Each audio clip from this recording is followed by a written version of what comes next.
आमचा अजित वरून नारळासारखा कठीण आणि आतून मऊ आहे.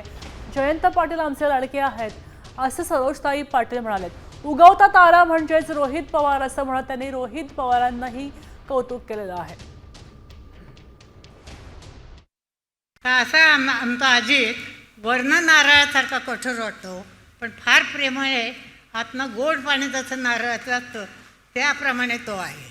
अजितचं आणखी एक मला वैशिष्ट्य सांगायचं आहे की आमच्या घरावर खूप प्रेम आहे आणि एन.डी. पाटील जावई माझ्या आईवडिलांचे खूप लाडके होते. त्यामुळे माझा नातू जेव्हा आजारी पडला त्यावेळेला लगेच अजित आलं. सगळी भावंड आली, खूप त्यांनी प्रेम केलं. तेव्हा अजित, तू असंच प्रेम माझ्यानंतर आमच्या मुलांवर कर.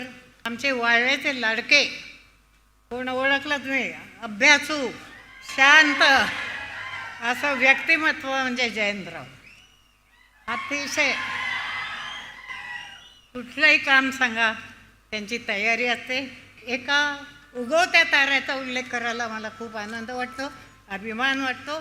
खऱ्याला खरे म्हणणारा आणि खोट्याला खोटे म्हणणारा अत्यंत धीट असं हे नेतृत्व म्हणजे आमचा रोहित.